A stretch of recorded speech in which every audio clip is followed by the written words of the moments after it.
just delicious. George Flint loved to eat.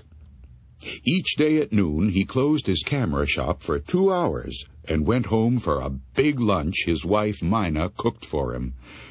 George was a bully, and Mina was a timid woman who did everything he asked because she was afraid of him.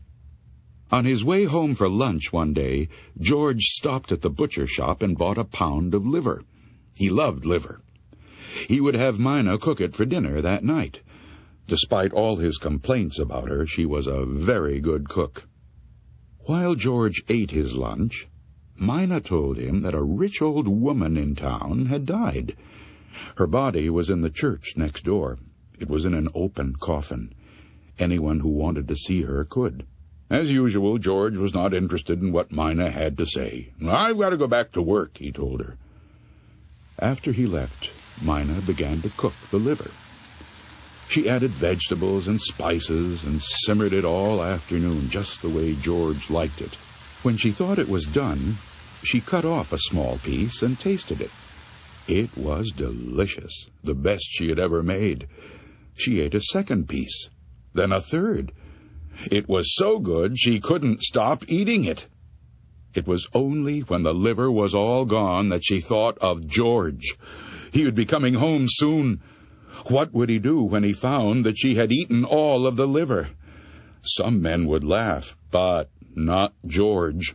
He would be angry and mean, and she didn't want to face that again. But where could she get another piece of liver that late in the day?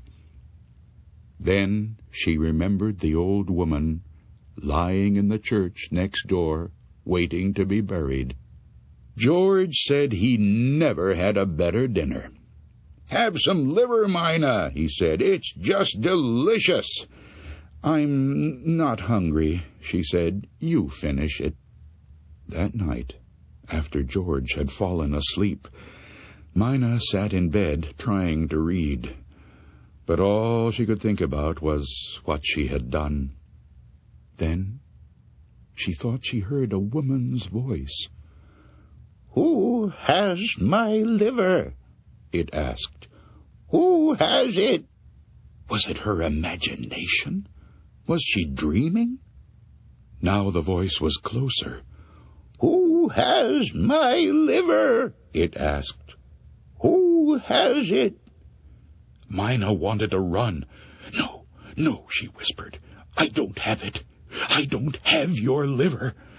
Now the voice was right next to her. "Who has my liver?" it asked. "Who has it?" Mina froze with terror. She pointed to George. "He does," she said. "He has it." Suddenly the light went out, and George screamed.